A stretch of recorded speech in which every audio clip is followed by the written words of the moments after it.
Kabla ya kuanza mafunzo nilikuwa nashirikiana na shangazi yangu ambaye ni mpambaji. Kwa hiyo tulikuwa tunapamba sehemu mbalimbali kwenye kumbi za sherehe. Pia shangazi yangu ni mpishi. Kwa hiyo tulikuwa tunapika chakula na kupeleka, kama tulikuwa tunatenda kupeleka kanisani. Nilitazama kazi yangu ya ushonaji kama fursa ambayo inaweza kuniingizia kipato ili niweze kujikimu kimaisha. Kwa hiyo nilizidisha juhudi na maarifa mengi katika fani yangu. Familia yangu inanufaika na inapata mahitaji muhimu. Pili, jamii inayonizunguka imehamasika sana na wengine wameamua kwenda VETA kupata ujuzi kama ule ambao mimi niliupata. Kwa kupitia mimi wamehamasika kwenda VETA. Na pia naishukuru Comweswa kwa kuweza kunipatia elimu ya kutangaza biashara yangu mtandaoni. Ninapata wateja, biashara yangu inakuwa na inaendelea kukua zaidi. Kwa sasa najiona yani mambo yanaenda vizuri.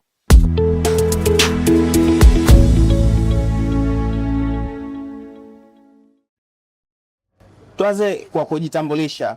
Wewe ni nani na unajishughulisha na nini kwa sasa? Kwa majina naitwa Aisha Rajabu Ali, ni mnufaika kupitia Comweswa na najishughulisha na ufundi nguo, ushonaji.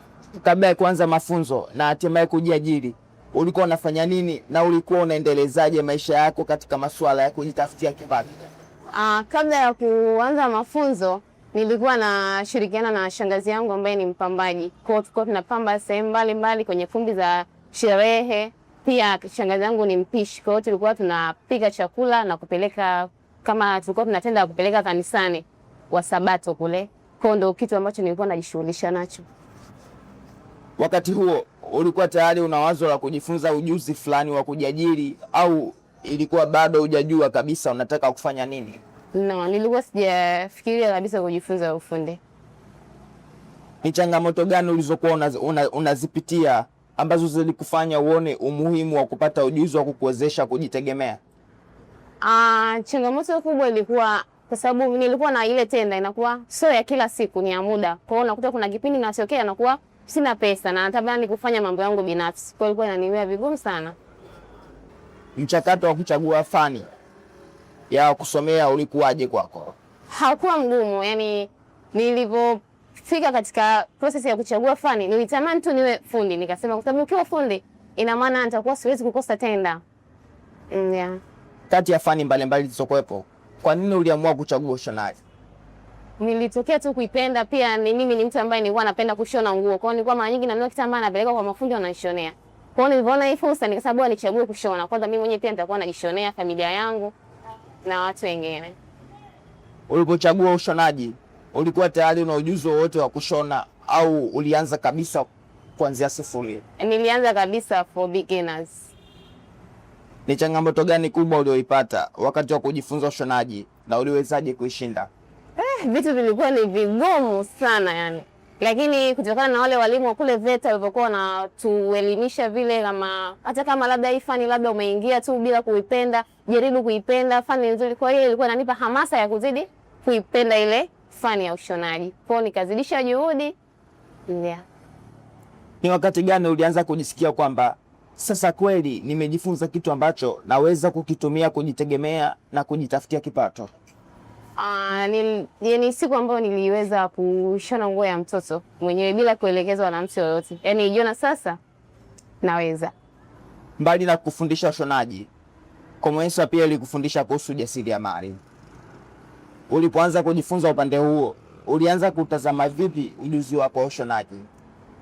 Nilitazama kazi yangu ya ushonaji kama fursa ambayo inaweza kuniingizia kipato ili niweze kujikimu kimaisha. Kwa hiyo nilizidisha juhudi na maarifa mengi katika fani yangu hiyo. Ni somo gani la ujasiriamali uliolipata kwenye mafunzo ambalo limekuwa na mchango mkubwa kwenye biashara yako mpaka leo? Nimeweza kujifunza kuhusu masoko, mitandao ya kijamii. Imekuwa mchango mkubwa sana mimi kuitangaza biashara yangu. Na pia naishukuru Comweswa kwa kuweza kunipatia elimu ya kutangaza biashara yangu mtandaoni, online. Kwa hiyo nimeweza kupata wateja kupitia kwenye masoko ya online na kuyafanyia kazi. Mafunzo yalikusaidiaje kubadilisha ujuzi wa ushonaji kutoka kwa tu ujuzi wa mikono na kuwa chanzo cha kujitafutia kipato? Imenisaidia kuniunganisha na wadau mbalimbali. Pia imeweza kunisaidia kupata masoko mbalimbali. Na pia imenisaidia kupanga bei ya bidhaa zangu. Kwa mtazamo wako, ni nini kinachowafanya wateja wakuchague wewe badala ya washonaji wengine? Kwanza ni ucheshi wangu, ukarimu wangu. Mteja akifika nampokea vizuri na namsikiliza kwa umakini sana, yani kila anachokitaka najitahidi kumtolea vile vile, na kujali ni muda anakitaka kwa lini na namfanyia kazi yake kwa wakati. Hiyo imechangia sana mimi wateja kunipata. Je, kuna watu ambao biashara yako imewasaidia, iwe kwa kuwapa ajira, kuwafundisha au kuwahamasisha? Ndio. Kwanza mimi mwenyewe binafsi, familia yangu inanufaika na inapata mahitaji muhimu. Pili, jamii inayonizunguka imehamasika sana na wengine wameamua kwenda VETA kupata ujuzi kama ule ambao mimi niliupata. Kwa kupitia mimi wamehamasika kwenda VETA. Unajiona wapi katika miaka 3 hadi 5 ijayo, na una ndoto gani kuhusu biashara yako? Kuhusu biashara yangu kwa miaka ijayo, na natamani kushona nguo za aina zote, pia kupanuka kwa soko ndani ya Tanzania na nje ya Tanzania, then kutoa ajira kwa wenzangu ambao ni wahanga. Kwa vijana wanaotamani kuingia kwenye ujasiriamali lakini bado wana hofu, ungependa kuwaambia nini kutokana na uzoefu wako? Waache hofu, waotoe woga, waingie kwenye fani. Ukitazama nyuma, ni jambo gani moja ambalo ungetamani ungelijua mapema kabla hujaanza safari yako ya ujasiriamali katika masuala ya ushonaji?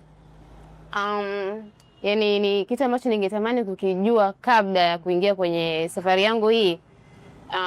Kwanza ni kudesign nguo. Nilikuwa natamani sana, na ndio hicho kitu ambacho kimenishawishi mpaka kuingia kwenye fani ya ushonaji.